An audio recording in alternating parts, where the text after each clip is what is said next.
Hello, coaches and basketball enthusiasts. Welcome back to another episode of the Coach Carvalho podcast, now in its second season as your go-to podcast for statistically based basketball strategies and bold training methods. I'm your host, Coach Carvalho, and in today's episode, we're exploring a topic that's close to my heart: the observation of a defensive game plan based on statistical analysis. Whether you're a coach aiming to enhance your team's defensive edge or a fan seeking to deepen your understanding of the statistical defensive game, this episode is packed with valuable insights. I'm delighted you've joined me as we dissect the critical tactics and strategies that reveal whether a team is truly using data to dominate on the defensive end. When I watch a basketball game, I don't just see players moving up and down the court.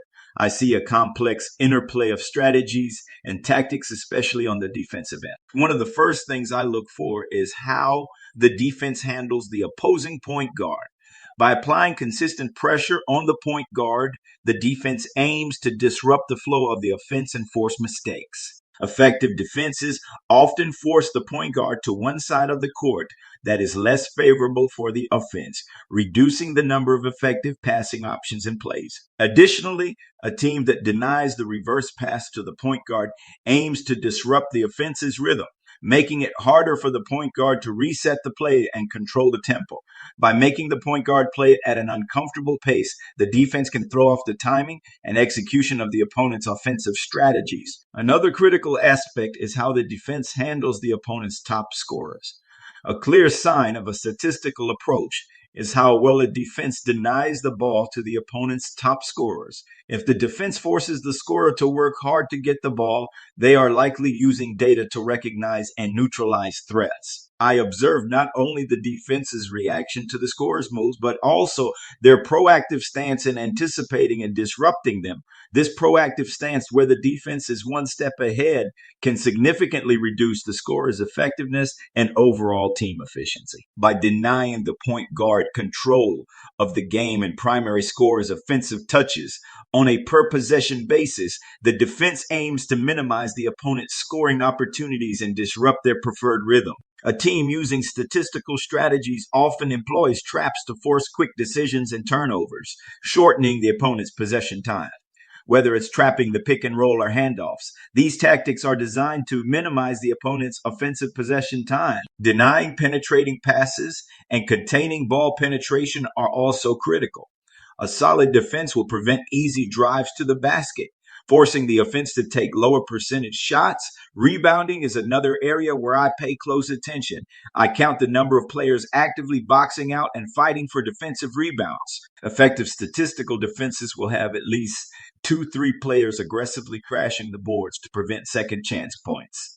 This aspect of the defensive strategy is crucial as it can turn the game's tide. When the ball is on the wing, does the defense front the post and deny passing lanes? This tactic is essential for preventing easy post-entry passes. Observing whether the defense traps the post with the defender of the top scorer is crucial. If they do, it's often a mistake, as it can leave the top scorer's defender out of position. Help defense is another critical component. I watch how the defense helps on drive. If they overcommit and help with the defender of the top scorers, it can lead to open spot-up shots from the three-point line, which is a critical mistake. A statistically sound defense will not just react, but will actively force turnovers and look to regain possession quickly. They aim to disrupt the opponent's possession time and flow, making it difficult for them to execute their game plan. In summary, a defensive game plan based on statistical strategies minimizes the opponent's possession time, reduces possessions per game, and lowers point production per possession.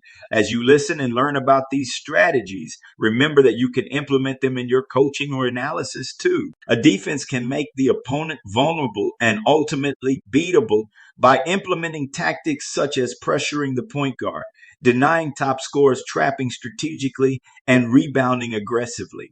These strategies are the hallmark of a well-prepared, analytically driven defensive team, and you have the power to bring them to your game. Suppose you agree with my approach to utilizing data-driven, game-changing defensive tactics that level the playing field and enhance a team's chances of success against any opponent. In that case, you're in the right place. I believe that even teams with fewer resources can compete at a high level with the right strategies. For those interested in learning how to develop these methods and processes to elaborate their game plan and utilize them as their defensive system, I offer live Zoom clinics. Just message me so that we can schedule a live online Zoom clinic. I will happily provide you with personal support on this journey to success. Well, coaches, that wraps up today's episode. If you found today's episode insightful, please show your support by leaving your likes and comments on our podcast website.